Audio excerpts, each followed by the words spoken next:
Guys, to pull historical stock prices in Google Sheets and Google Finance, we're gonna use the Google Finance function with the required parameters for historical data. But first, if you want to do it separately, you're gonna go ahead to your favorite stock, and change the date. And how far you want to go is when you know the exact historical stock price of, for example, the S&P 500, or in your case, maybe Dow Jones, NASDAQ, Russell, whatever, okay, or Vanguard.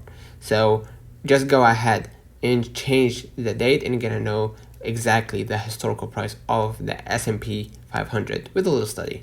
But if you want to use the Google Finance function in Google Sheets, just go ahead to the Google Sheets, right, and make sure to select an empty space and hit the FX right here at the top, and we're gonna pull this formula, right? Google Finance, right? So we're gonna go step by step. Google equals Google Finance, or just search Google Finance and you're gonna see the Google Finance right in front of you, right?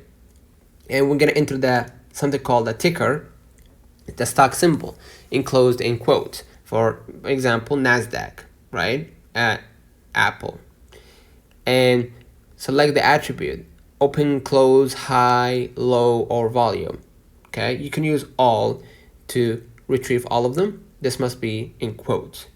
And the date, right? The beginning date for your desired range. Okay, use a date function like month, date, year, month, day. Okay, in this order. So 2023 month, January, the first day, January 1st.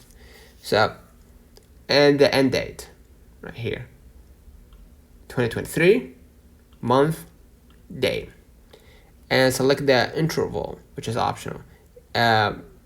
Interval basically means the frequency of data points, either daily, weekly. Most people choose daily, right? Daily is the default. And we're gonna just simply hit enter and execute the plan, and we're gonna wait. And as you can see, you're gonna see the historical price chart.